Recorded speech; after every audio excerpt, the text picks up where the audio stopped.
CCJ aprova novo texto de projeto que autoriza governo a vender imóveis do Estado. Comissão de Defesa dos Animais da Alerj e Prefeitura do Rio vão promover castração, microchipagem e vermifugação de cães e gatos.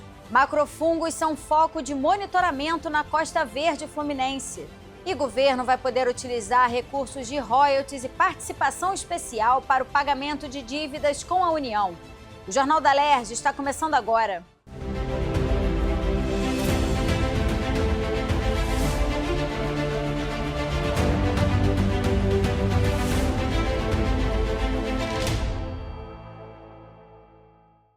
Boa noite. A Comissão de Constituição e Justiça aprovou nesta quarta-feira o substitutivo ao projeto do governo que autoriza o Estado a alienar imóveis públicos.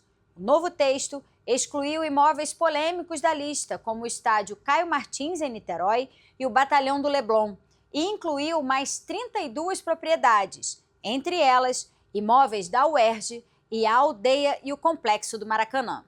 Durante a sessão, o deputado Alexandre Knoploch apresentou a conclusão do grupo de trabalho criado na CCJ para analisar os 48 imóveis indicados pelo Executivo para alienação.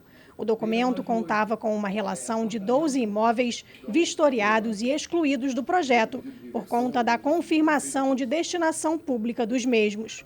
Na reunião, outros 4 imóveis também foram excluídos da lista a pedido dos deputados, entre eles o estádio Caio Martins, em Niterói, a Faferj, o IASERJ e um CIEP. A ideia ali foi atender as demandas desde que todos esses tivessem sido vistoriados, né? Além disso, a gente incluiu outros que são necessários. O Estado não conseguiu enviar toda a lista de imóveis para cá, porque nem todos tinham conseguido ser avaliados, mas é de interesse do Estado que ele tenha a autonomia de vender aqueles que ele acha necessário, não só para a questão de caixa, mas também no entendimento hoje do governo do Estado, não há sentido o poder público ter uma quantidade de imóveis que tem hoje, que é um valor do Estado ali preso, podendo hoje reforçar o caixa. Por outro lado, o substitutivo incluiu uma nova lista com 30 bens públicos, apresentada pelo presidente da comissão, deputado Rodrigo Amorim, totalizando 62 imóveis que poderão ser vendidos pelo Estado. Entre eles, imóveis da Universidade do Estado do Rio de Janeiro, a UERJ, e do Complexo do Maracanã, que abrange o estádio e a Aldeia Maracanã. Segundo Amorim, esses imóveis estavam sendo subutilizados e geram um alto custo para o Estado, a exemplo do Maracanã e de propriedades da Universidade Estadual, em endereços valorizados, como apartamentos com vista para o mar em Copacabana e na Barão da Torre, em Ipanema. Incluindo o próprio estádio do Maracanã, porque não é admissível que o governo do Estado gaste uma fortuna para a manutenção daquele espaço, não faça uma concessão mais longeva de um imóvel que é fundamental para o desenvolvimento esportivo e que pode ser tratado com a iniciativa privada de outra forma, desde que a gente autorize aqui na Assembleia. Além disso, eu incluí também nesse pedido a Aldeia Maracanã, que, pela mesma lógica, é um espaço de 14 mil metros quadrados, que hoje está favelizado. Eu incluo também, no meio desse processo, os imóveis da UERJ, porque não posso admitir que, no atual mundo que a gente vive, exista uma nata em prol de uma suposta autonomia universitária, mas meia dúzia de pessoas ali que moram em imóveis nababescos na beira da praia às custas do dinheiro do povo do Rio de Janeiro. O deputado destacou que as alterações fazem parte de um acordo estabelecido de forma democrática na CCJ e que, assim como alguns deputados pediram a retirada de imóveis do projeto, ele optou por incluir propriedades que estão sendo mal utilizadas. O texto recebeu parecer pela constitucionalidade com emendas, concluindo por substitutivo, e agora segue para votação no plenário, onde os parlamentares vão poder apresentar emendas para incluir e excluir endereços, bem como realizar vistorias por conta própria. A partir daí vai ser votado no plenário.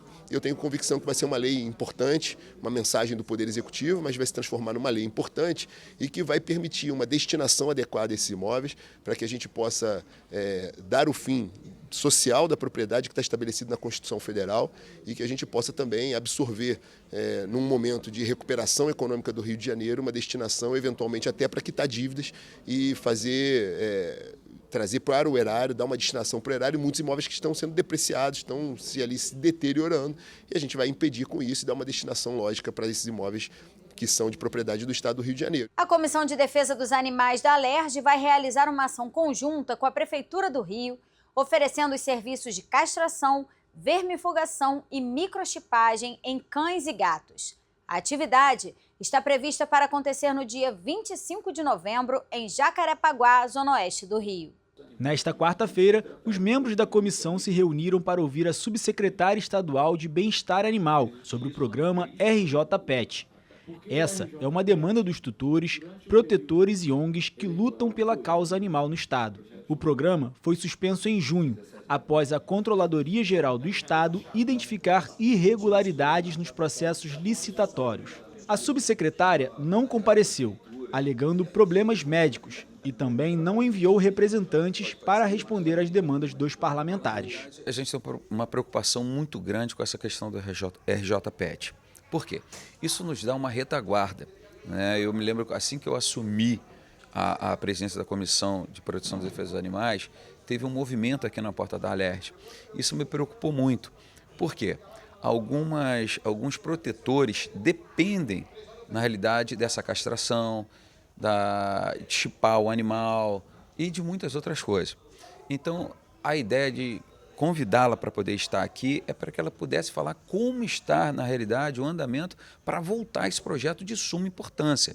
Sabemos de toda a questão do desvio que houve, mas a gente precisa, na realidade, investigar a questão do desvio, mas acelerar o quanto antes para que esse projeto possa voltar a funcionar. O parlamentar destacou que a comissão está atenta e atuando na defesa dos animais. Como consequência, já foram realizadas vistorias, ações junto à Polícia Civil e resgate de animais que estavam sofrendo maus tratos. Além da ação com a Prefeitura do Rio no dia 25 de novembro, será realizada uma caminhada solidária no final do ano, com arrecadação de alimentos e ração que serão doados. Assim que eu assumi toda a comissão, eu fiz questão de ir em todos os lugares, seja do governo federal, seja do governo municipal, para poder entender um pouco mais como está tudo. E nisso fizemos uma boa amizade e a partir daí falei, me ajuda aí em alguns outros lugares para que pudéssemos estar levando esse tipo de trabalho, já que o RJ está parado. E prontamente ele se colocou à disposição e a gente vai estar fazendo lá em Jacarepaguá. Conversando com o Coronel Dubac, surgiu a ideia da gente fazer em dezembro a caminhada solidária. E aí gostaria que as pessoas, já não temos a data ainda, né, mas vai ser em dezembro. E o que nós vamos pedir a cada pessoa que possa ir, possa levar? Ração e alimento. Veja agora no nosso Giro de Notícias. Macrofungos são foco de monitoramento na Costa Verde Fluminense. O Parque Estadual Cunhã-Bebe, localizado na Costa Verde Fluminense, vem realizando monitoramento de macrofungos em trilhas selecionadas. As ações já resultaram em mais de 160 registros e identificação de cerca de 30 espécies. Os fungos desempenham papéis ecológicos fundamentais, como a decomposição da matéria orgânica e a ciclagem de nutrientes, contribuindo diretamente para a fertilidade do solo e a manutenção da floresta. Além disso, sua presença está associada à qualidade ambiental, o que os torna importantes bioindicadores de conservação e de mudanças sutis nos ecossistemas. Jorge Aragão é o convidado do último encontro hoje do projeto Mora na Filosofia, que faz parte dos eventos preparatórios para a Festa Literária das Periferias, a FLUP. O sambista participa do debate que vai analisar as várias feições do amor em suas canções. A música Coisa de Pele foi escolhida como ponto de partida da mesa, que acontece na Casa Savana, na Rua Camerino, no centro, às 7 da noite, com entrada gratuita. A FLUP deste ano será no Viaduto de Madureira, em novembro, em homenagem à escritora Conceição Evaristo. Termina no próximo mês a exposição José Pedro Croft, Reflexos, Enclaves e Desvios, no Centro Cultural Banco do Brasil. Uma instalação vem chamando bastante a atenção do público.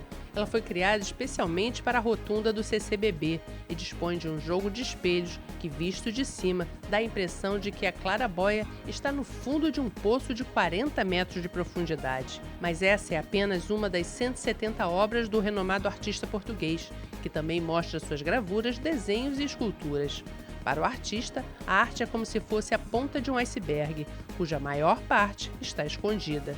Croft faz parte da geração que se formou em Portugal após a Revolução dos Cravos e teve sua trajetória vinculada aos ideais de liberdade, universalismo e experimentação.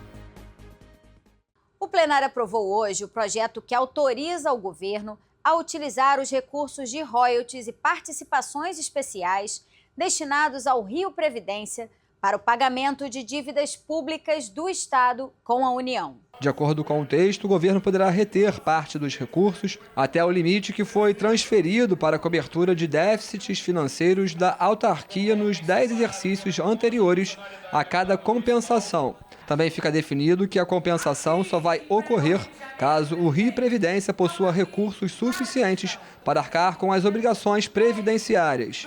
O governo do Estado explica que a iniciativa é fundamental para equilibrar as contas públicas do Estado, garantindo a manutenção dos serviços públicos. O texto ainda informa que o Estado deve publicar anualmente um relatório contendo valores compensados e descrição das despesas pagas com estes recursos para as áreas de segurança e dívida pública. Graças à aprovação de 2 emendas apresentadas pelos deputados Flávio Serafini e pelo deputado Luiz Paulo, que foram incluídas no texto substitutivo aprovado aqui durante a sessão, os efeitos dessa medida, que autoriza o governo a utilizar os recursos do Rio Previdência para pagamento da dívida pública, terá efeito até o dia 31 de dezembro de 2026, algo considerado fundamental pelos autores das emendas por garantir o futuro do Rio Previdência no estado do Rio de Janeiro. A aglutinação dessa emenda minha com o deputado Luiz Paulo para estabelecer um período máximo de validade até o final de 2026, ela faz com que o Rio Previdência volte em 2027 a ter um mecanismo de financiamento através de royalties e participações especiais, ou seja, todo o dinheiro de royalties e participações que entrar no governo do Estado, além de ajudar a pagar a folha de aposentados, ela vai ajudar a financiar o Rio Previdência para o futuro. Se sobrar, fica lá guardado para garantir o equilíbrio atuarial. A decisão de hoje, ela fez uma mediação dos danos, porque a proposta do projeto de lei era vigorar ano a ano até que um chefe do Poder Executivo não quisesse mais fazê-lo. E agora a gente limitou por 1 ano e 2 meses, porque faltam só 2 meses para o exercício de 25 e falta 1 ano para o exercício de 26. Então, das decisões, essa era a mais branda, que é uma reparação de danos.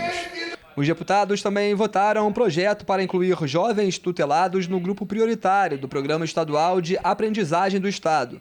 A proposta altera um artigo da lei que criou o programa, que prevê atendimento para jovens em situação de vulnerabilidade ou risco social, que sejam estudantes da rede pública e tenham família com renda per capita de até 1 salário mínimo.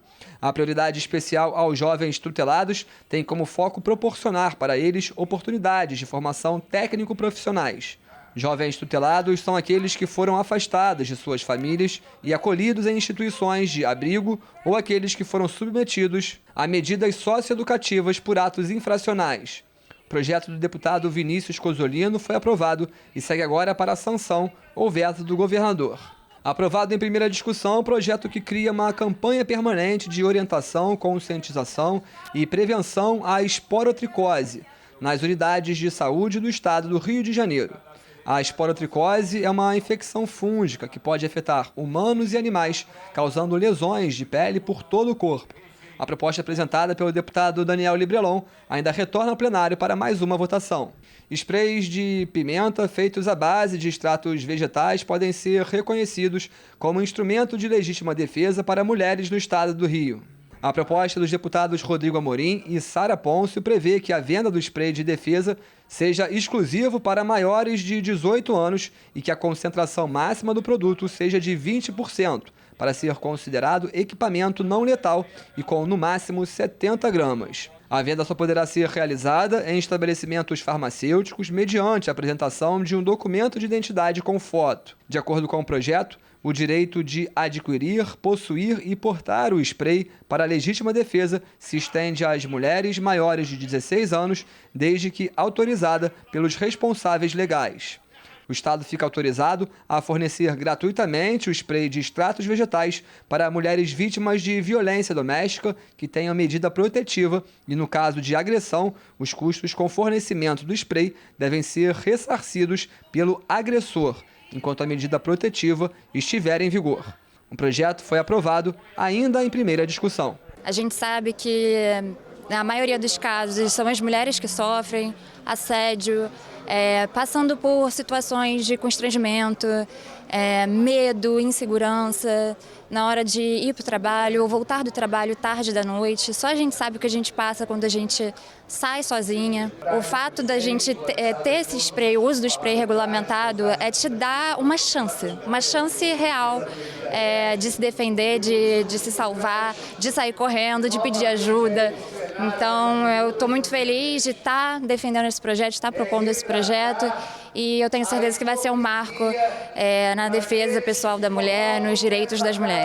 O Jornal da Alerj fica por aqui. Você pode acompanhar a programação pelo nosso YouTube e pelas redes sociais.